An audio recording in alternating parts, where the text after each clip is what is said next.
nga bwe mukimanyi Uganda Muslim Supreme Council erina omusango gwewoza ejjinja ogwagiwawaabirwa abasiraamu 3 Yudaaya ne banne.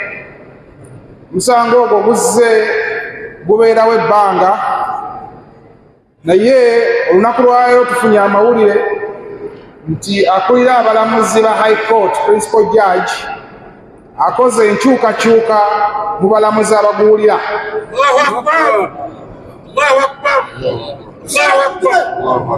Uganda Muslim Supreme Council egondera amateeka era ekkiriza nti omulamuzi omukulu alina obuyinza obwo era tujja kugondera okusalawo kwe.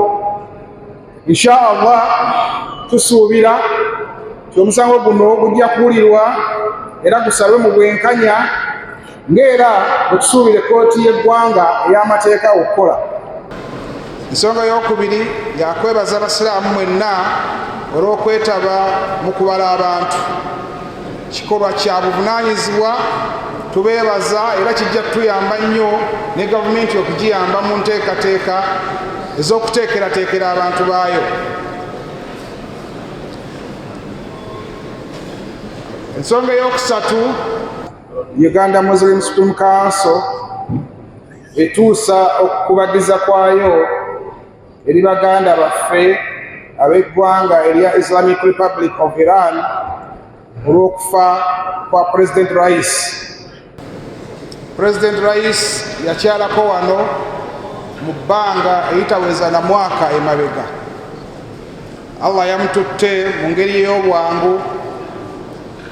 Tusaba ebirungi byakoledde ensi n'eggwanga lye abimusasulemu empeera ennungi, n'ebimusobyeko ng'omuntu amusonyiwe.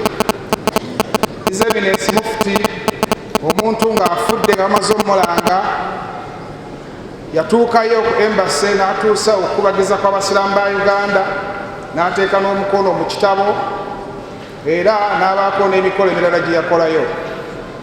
Ensonga y'okubiri yakwebaza abasiraamu mwenna olw'okwetaba mu kubala abantu. Kikolwa kya buvunaanyizibwa, tubeebaza era kijja kutuyamba nnyo ne gavumenti okugiyamba mu nteekateeka ez'okuteekerateekera abantu baayo.